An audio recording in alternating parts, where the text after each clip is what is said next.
Okay, this is March 20th, year 2000, and I'm Bob Wernle, member of the Oral History Committee of the Montgomery County Historical Society, and we're here at Lane Place, and we're interviewing Russell Thompson. And Russell, I think I'm going to start by just asking you to give us your full name and your date of birth and where you were born and the vital statistics. Well, my name is Russell Glenn Thompson. I was born June the 11th, 1924 on a farm down by Alamo. And who were your parents? My parents were Iva Luzader Thompson and Leo K. Thompson. And were they natives of Indiana? Yes. One was from Browns Valley and the other one, my mother, was from Alamo. In fact, we lived on the farm that she was raised on down there. And I went to Alamo High School, and that was the year that, the last year I was there, we won the county tournament, even beat Crawfordsville. Were you a member of the team? Oh, yeah. The basketball. Yeah, right. They did, I suppose they had a football team. Well, you know what it used to be around here. I mean, every small town had big rivalries, you know. And it was, after high school, I started work for Donnelly's. I was there for about 10 months before I got drafted. So your birth date was what? June the 11th, 1924. So you were pretty young when you... I just turned 18. Yeah. And what happened after you were drafted? You didn't volunteer. No, I didn't volunteer. Okay. I was drafted. And what about your class from high school? Were a lot of them taken in? Oh, yeah.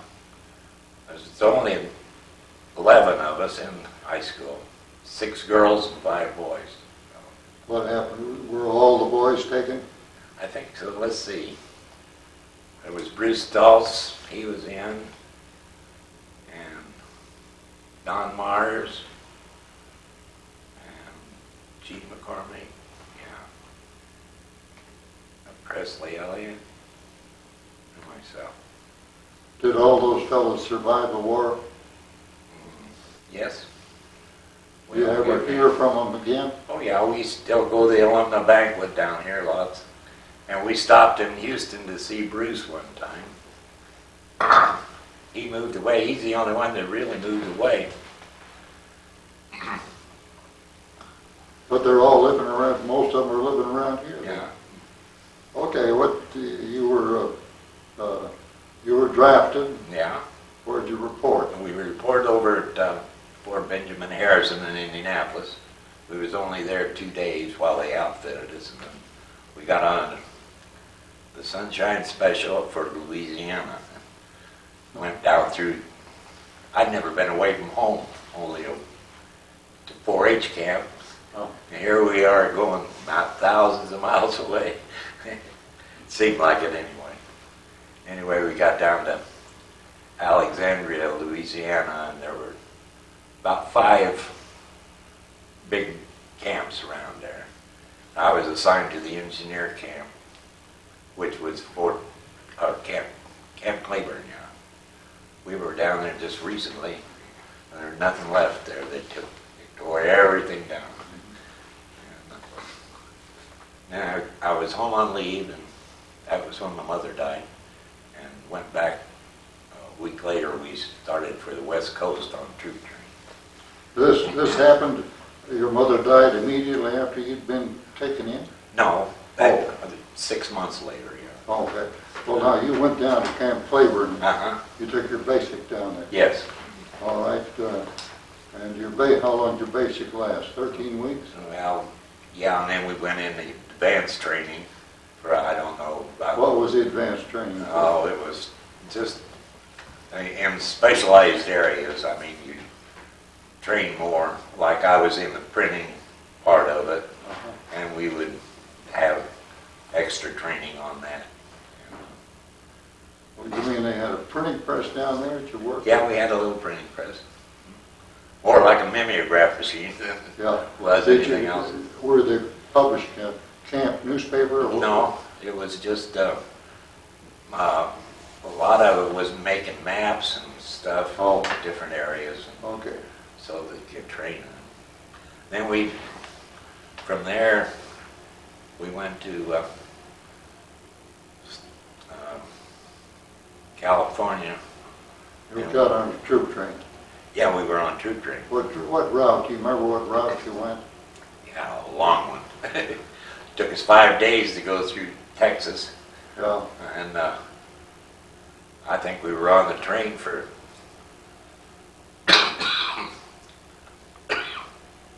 about 10 days before we got to the West You Coast. sat up all that time. Set up. We didn't have any booze or nothing.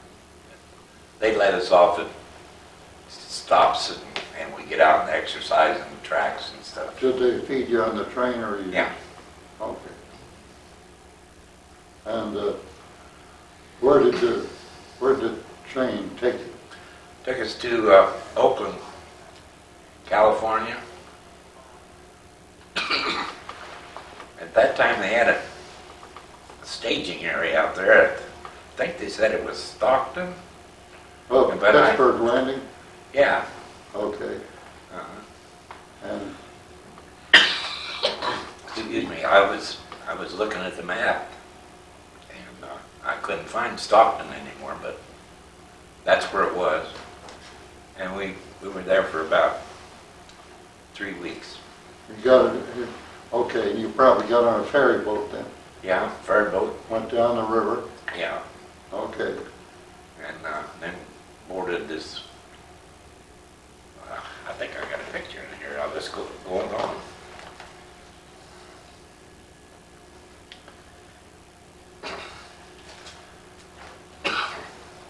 Oh, the Liberty ship was the Liberty ship. Yeah, Liberty. All of them looked pretty much alike, didn't they? Yeah, You remember how many of you were on there? about 2,000, and we were decked 8, 10 high in the holds. You know, they had bunks, collapsible bunks. That Oh, you didn't have rolled up.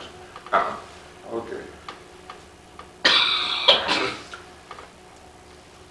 They were similar to hammocks, but they were just canvas, but they went around railing, and then they folded up in the daytime, Yeah.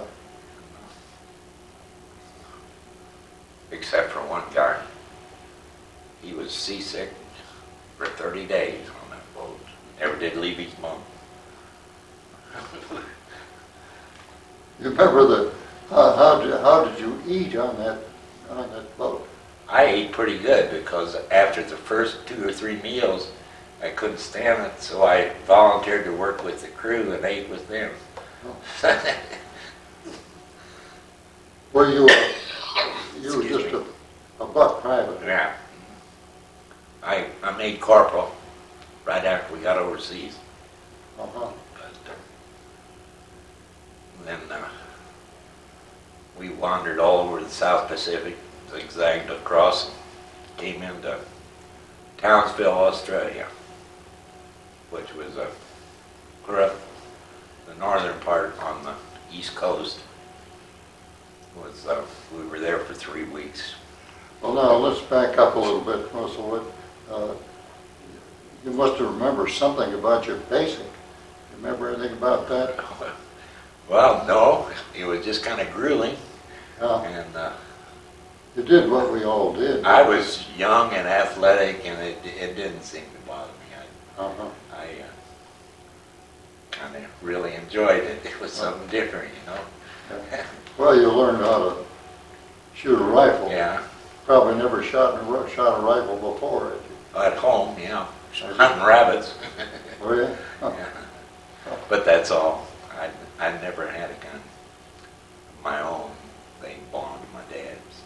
So. Okay. And I wasn't very thrilled about having to carry one all the time. The old Springfields, did you Yeah. train with those too? Yeah. Yeah.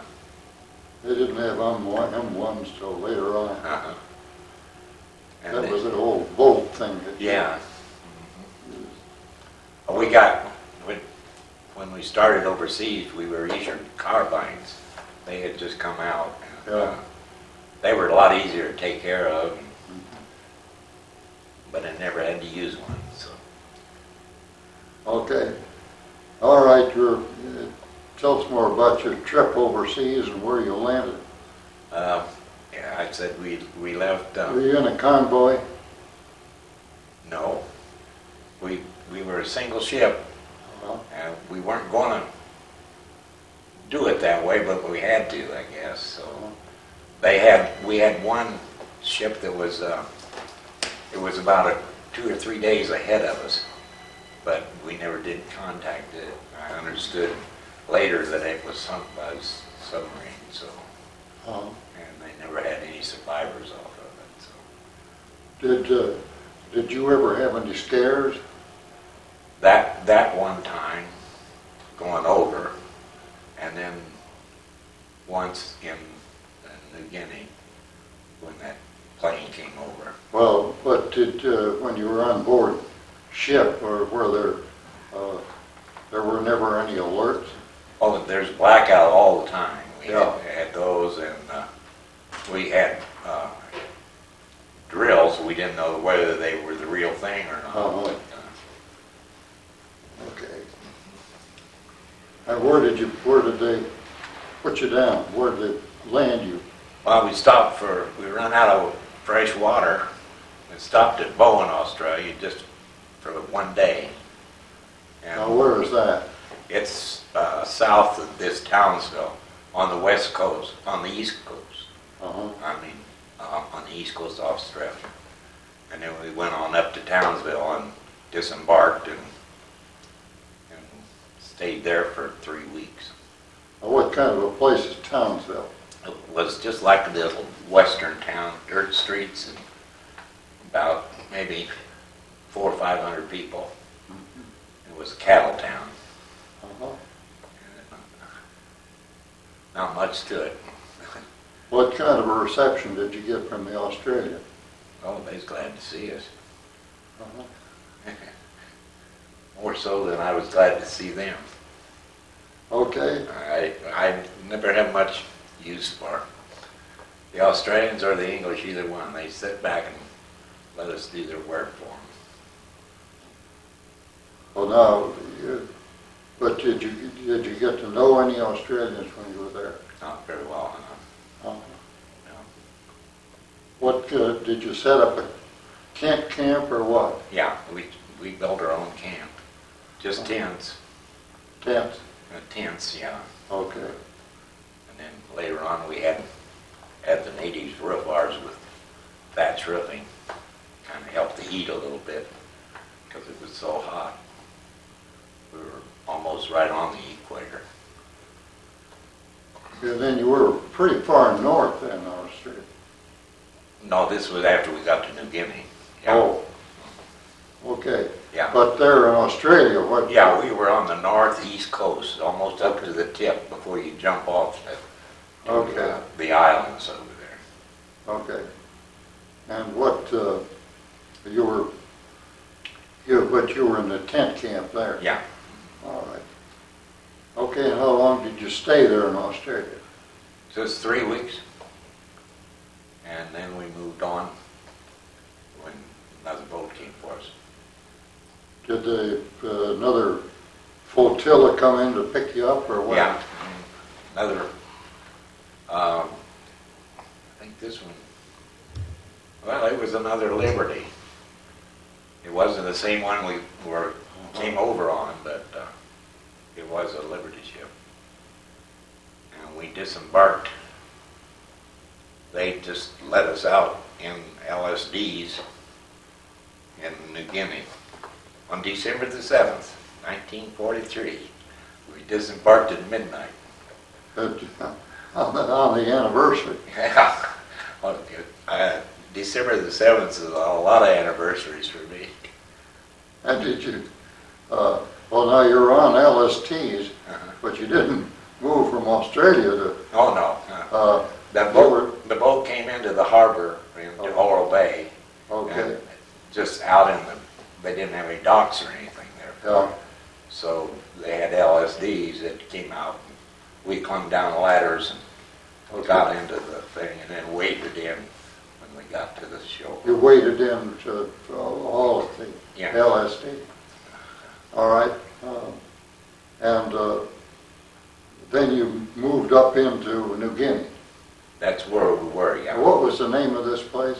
Oral Bay, How do you spell that? O-R-O-B-A-Y. Just O-R-O. Yeah. Okay. It was south of Boona. That's the only way I can tell you to locate it, because Boona was the only really village around there that anybody ever heard of. And so we went in there and started pitching our tents and stayed there for almost 2 years, right in the same area. Now, there've been other people there, other forces there before you. Yeah. Who were they? Well, just infantry groups and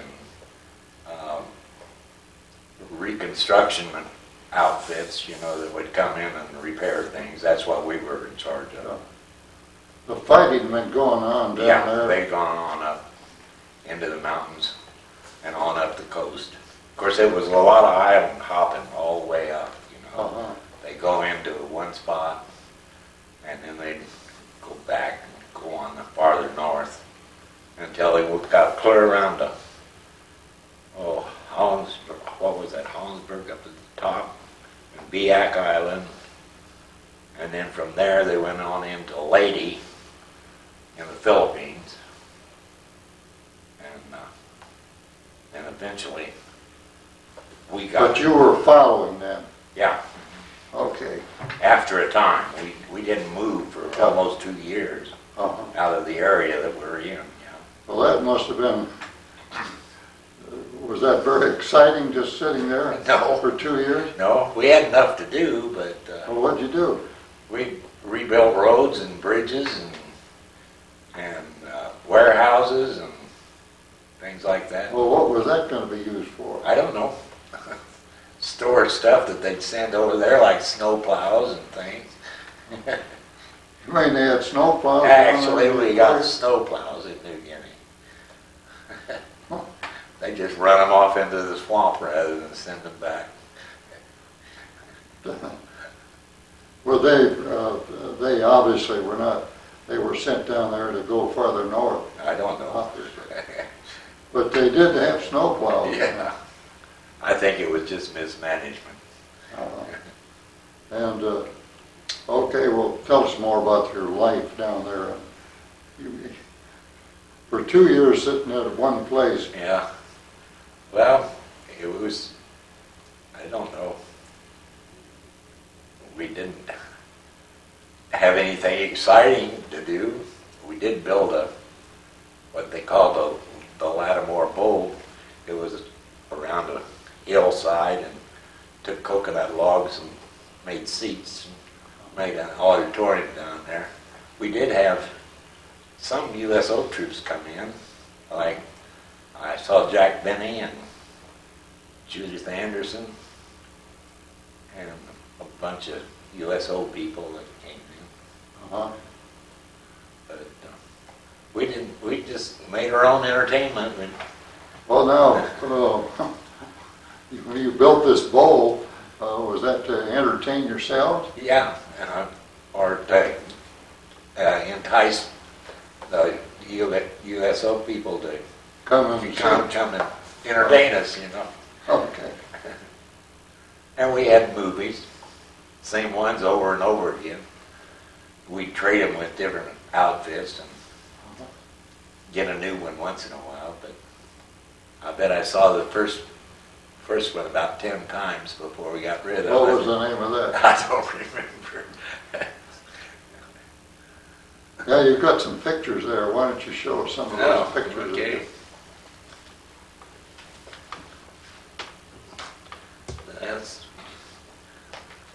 This was... Wait a minute. You got to show them there. It won't do any good to Oh, forget. okay. I think I can get them on camera. Okay. This is, I pictured myself and one of them kept in the area all the time.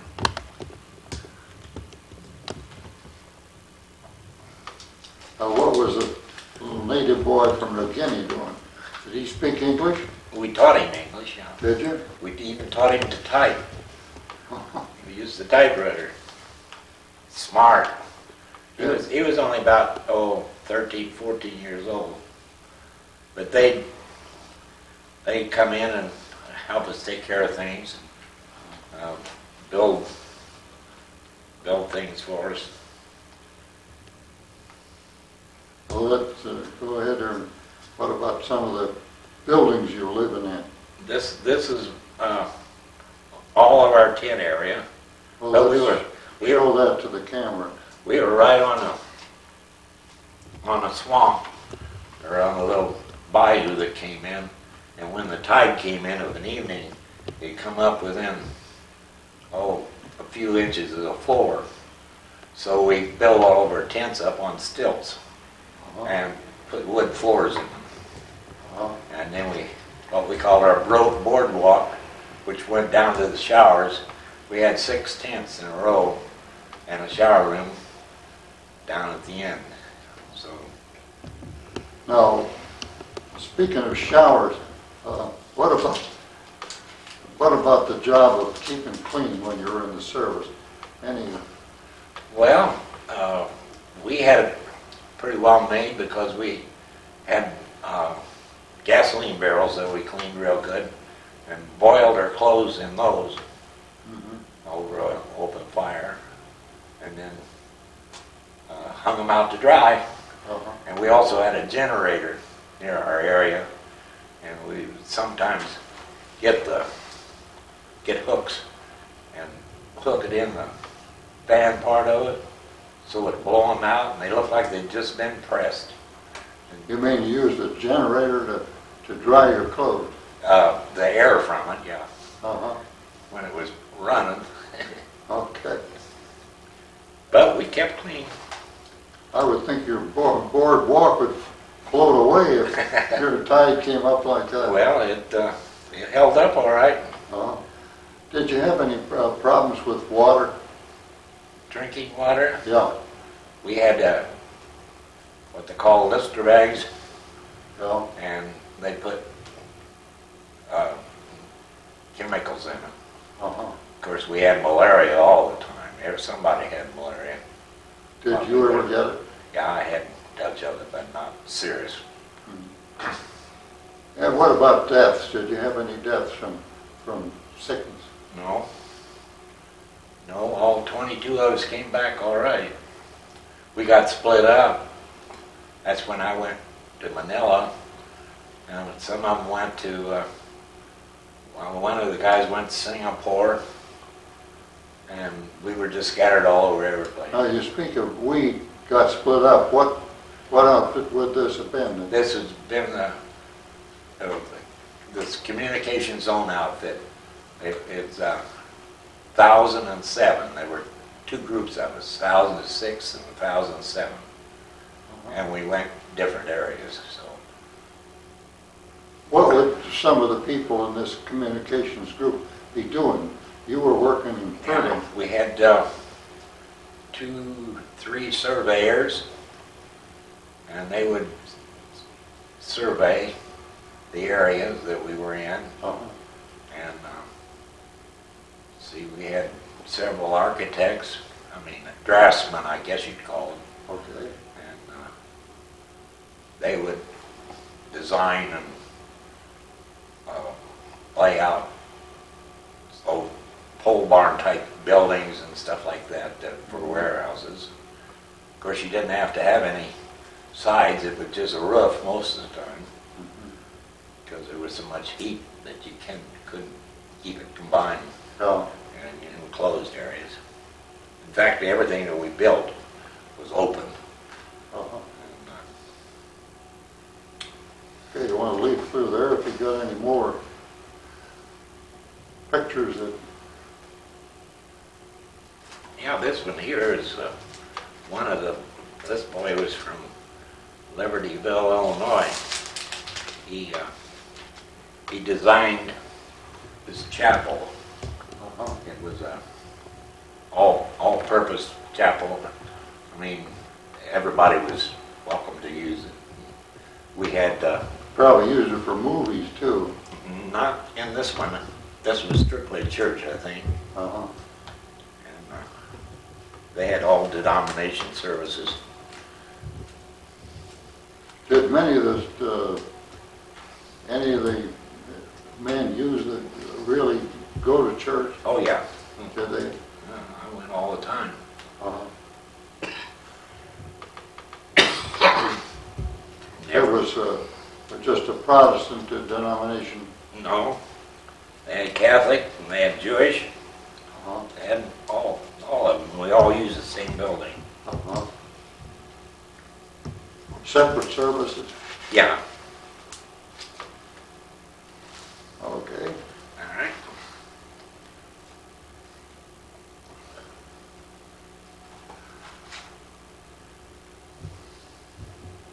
In fact, that was taken just after sunrise services. I got a note there on Easter.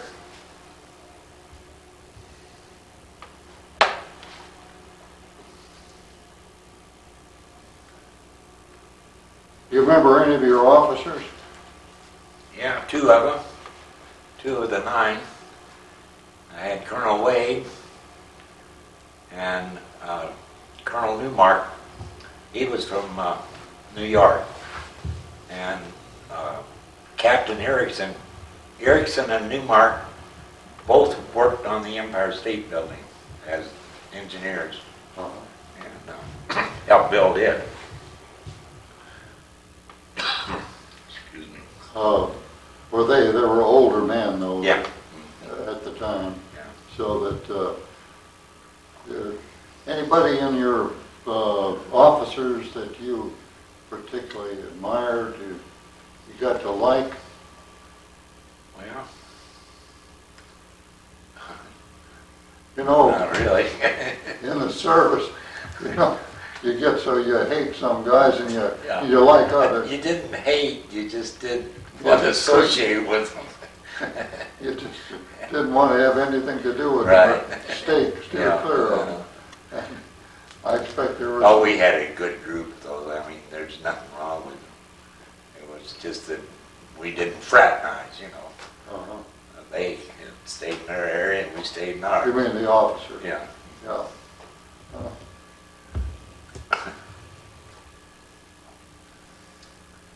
I saw Colonel Newmark in New York in 1946, I guess.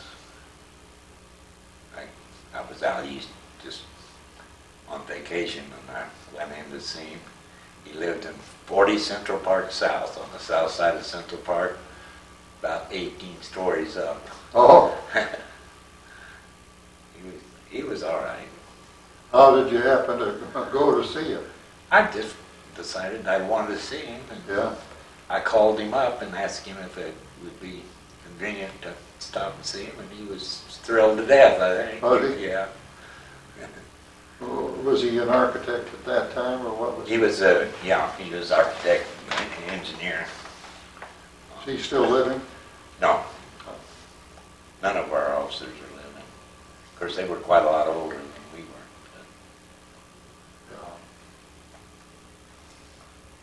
Okay, well, where were we? Were we moving up? But we were moving up, and we've already in Guinea, and we've been there for 2 years. And you're moving up to where? I left there and went to WWII Island. Was there for about a month, and then went from there straight to the Philippines and to Manila. And that was in August. And the war was over. And we were only there about 6 months. And I came home then. Well, now, what did you do when you got to Manila, or the Philippines? I was assigned to the headquarters of Southwest Pacific Engineer Headquarters. It was the main headquarters. And I was in the office just like I'd been most all the time. Just shuffling papers? Yeah, well, we put out different orders to different outfits to perform. Yeah, You were printing? I didn't do any printing at all. Oh. No, it was all typewriter. Okay. And, You were a typist, in other words? Huh? You were a typist? Yeah. Clerk typist? Yeah. Okay, what was that MOS? 70059, wasn't it? Oh, I Yeah. forgot what it was. Yeah. I think that was it. I don't know. All right. Tell us about, you have any reactions about General Macarthur? We always get anybody that's ever been in the South Pacific has always got one feeling or another about General MacArthur. Well, I don't wish to really express my feelings because they weren't very good. It gets kind of hard when you're laying down in a mud hole and you have your wife and your son in a brick home up on the mountain someplace. Uh-huh. I just, we just couldn't take it. Uh-huh. But, You mean you were in a mud hole now? Where well, right on the swamp. you mean that was when you were in New Guinea, yeah. New Guinea? He had his wife and kid there in New Guinea with him. You did? Yeah. And did you see him up when you were in Manila? No. I didn't see him up there. Okay. I don't know how other fellows really expressed it, but that was my feelings anyway. Okay, well, you got up to Manila. Tell us about a little bit about Manila, or what how the Philippines were when you got there. They were, the harbor was full of sunken ships, and there wasn't hardly a building standing. It had been bombed so bad. And everything up there was made out of concrete, poured concrete, but it wasn't reinforced, and when a bomb hit it, it just disintegrated. I think I had some pictures in here of it, but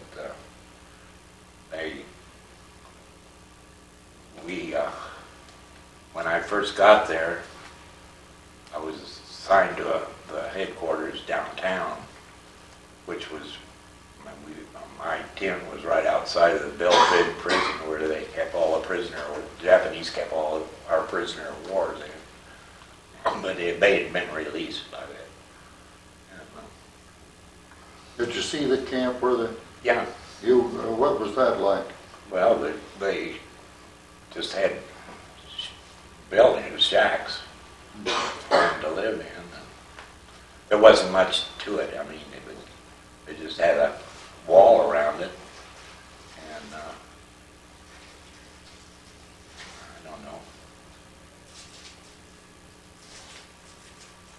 I didn't see any activity like that or anything.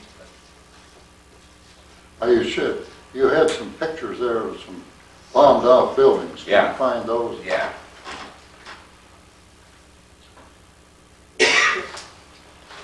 Here's it. So, there's what it would look like. Well, now show that. Let's pull that out of there. Okay.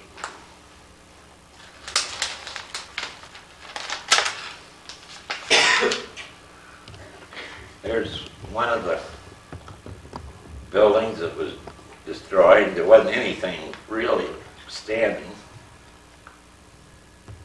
This was a post office, and it was the least damaged of any building in town. That was in Manila. Yeah, these two are in Manila. That one's in Manila. Show that one. That one looked. What was that building? You know? I don't know what the name of it was.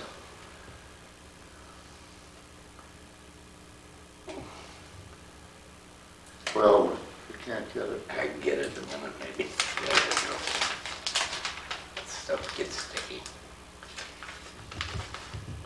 That's another one that was bombed out.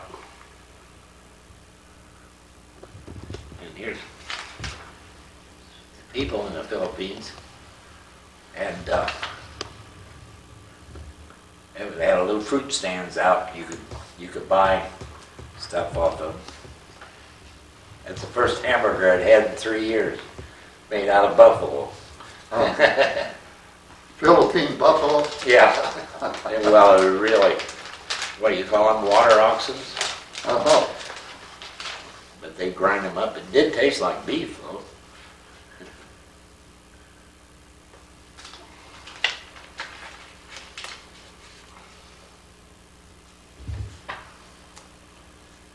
I'm sorry to get your That's right. album all messed up. You know, I don't have any pictures, almost don't no have- pictures of my service. Uh-huh. Okay, go ahead, see what else you got in there. Yeah. I saw, Need some more bombed out. That's when we were getting. well, now that's shows that one Yeah, right there. that's one of the churches. They didn't have any roof left on it, but the wall still stood on it. That was a church in Yeah. Manila. Mm-hmm. Most all of it was Catholic. Almost all your Filipinos are Catholic people. That was a Catholic church. Mm-hmm. Okay, There we are boarding the ship. yeah. All right, now you've, I think, mentioned that your brother was in the service too. Yeah. What, He came in September of how old was he? Was he an older brother? 3 years older than I was. And he was drafted too? Yeah, How many of you were in your family? just 2. Just the two, and you both were drafted? Okay. Now, was he married when he? Yes. He was married? That was the reason why he didn't get Taken right away. Did he have any children? No children at the time. Uh-huh. Their first son was born in 47 after he got home Mhm. in 46. But did he go to the South Pacific too, or where did he go? Yeah, he was, I think he took his training at someplace in Sedalia, Missouri. Yeah, I think so. And then he was also down in Arizona. And then from there, they flew to Hickam Field in Hawaii. And they were there for a while. And then he was assigned to this Canton Island, which was just one little airstrip for bombers to land on. And refuel and load up and go again. Is he still living? No, he died. He had ALS about 6 years ago. Is that right? Did he live here in town?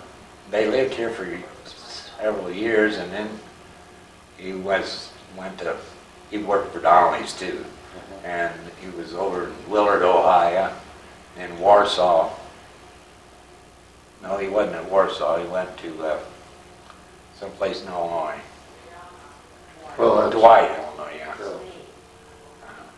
And, well, tell us more about, and then after you had been in Manila, how long were you in Manila? About 6 months, Oh, and then came home from there. But there wasn't much activity, really, and it was pretty leisure duty out there. how'd you get along with the Philippine people? All fine. Did you? In fact, we had at least 12 in one typing pool in the office. And they spoke English, Oh, of yes. course. Mhm. That's their English, that's Yeah, their language. yeah. Well, they spoke both. What do they call it? Cattle, some kind of a lingo that they had of their own. you couldn't understand what they were talking about. Teasing you? Yeah, sort of. Yeah. Okay. And you were then, you were sent back home, I suppose, on the Liberty ship again? Yeah. Okay. When Yeah, was that? we had to wait. I got my orders to come home on Thanksgiving, and we waited until 2 days after Christmas before we got on a boat. And then I got back to the States on about the 14th of January and discharged the 18th. We came back What year would have that have been? in 1946. Okay. We came back, I got back, and Ernie got back in March then, after I got back in January. And my dad and stepmother were living here in town. And so I went right back to work at Donnelly's about a week after I got home. Was there for 39 years. What division were you in? Who'd you work for? Bill Bell. Billy Remember Bell. Bill? Yeah. Remember Billy? Sure. Yeah. Yeah. Used to be on the city council. Yeah, and he and General Macarthur was my supervisor. Uh-huh. You know Wernle down on West Pike Street there. Yeah. He's getting up there now. You ever work for Nobe Farron? No. Tiny Farron? Yeah, Tiny Farron, yeah. Uh, I was in the press room for 17 years and run their big rotary presses and all that kind of stuff. And then they opened up a quality department. And McIntyre and Keith Rackard, Yeah. we formed a quality department. Uh-huh. And I was in that the rest of the time I was there. So. Okay, you work for Donnelly's. Now you mentioned too that you got called back during the Korean War. Yeah. Tell us about that. Well, I blame my brother for this. He was recruiting around town here. He was in the Air Force Reserve, and he got about 6 or 7 of us to sign up. Dick Swearingen and Don Akers, Bob Five, Bill Grimes. I don't know how many of us altogether, but we were down at Barclay on weekends for 2 months after I was signed up, and then I got recalled. The whole unit got recalled. It was a 434th troop carrier outfit. Troop carrier? Uh-huh. And that's all we did. We went from there to Fort Benning at Lawson Air Force Base, and we trained paratroopers, made live drops with them. Of course, remember those big poles they had out there in the middle where they jumped? Yep, Yeah. I sure do. Did you use them? No, I was not in the paratroops. Oh, okay. Anyway, they train on those, and then for the actual jumps, we take them up, push them out. Yeah. And but we did send some replacement crews over to Korea, but as far as the unit itself, we never did go any farther than that. All right, now you went back to Donnelly's. How long have you been out of Donnelly's? I left in 79. Yeah, and I retired from there. Fiddled around a little bit, decided I didn't enjoy retirement, so I went back to Crawford's on West Market Street. Yeah. Sack groceries down there for 10 years. But I enjoyed it. Of course, you get to meet all kinds of people, you know. Yeah. I knew about half the people in Crawfordsville anyway, so Yeah. I really enjoyed it. Where do you live now? We're on Eastwood, off the Inglewood Drive. Oh, yeah. We've been in there, what, 17 years? 19? Yeah. Before that, we built a house down up above the Youngsville Bridge, up there on the top of the hill overlooking the bridge. And then we moved into Meadows. Yeah. When did you meet your wife? During the second time I was in the service, Oh, her brother and I were in the same office together. oh. And he was going to get married, and he wanted me to go home with him and stand up with him. And then I met her. That was the start of it. How many children do you have, or do you have any? We've had 5, yes. How many? We lost one boy. We have 2 girls. Claudia, she's in Indianapolis at Bank One, and Carolyn, the postal carrier out of West Lafayette, and Paul Thompson. I don't know whether you know him or not. He's been at Inland for several years, and Tony, and he went to DePaul for 4 years, and then University of Illinois for 12 years, working on his doctorate. 12 years working on a doctorate. Yeah. He's pretty smart. I think he did a lot of fiddling around too, because he's a swimmer. He loves to swim. He lives in Kansas City. What does he do? He works as a laboratory research chemist, I guess, with Eli, not Eli, Bear now. Used to be Miles' laboratory when he first went into it. Oh. Okay, I think why don't we cut it off here and think of something. Okay. And appreciate it very much. You bet. Glad you came in. I don't think it was very exciting, but Well, you you can judge that. We all have different, Yeah. different experiences. paperwork. That's what I told him. Yeah. We're lucky to be survivors. That's right. I think that's all in, Mike. Okay.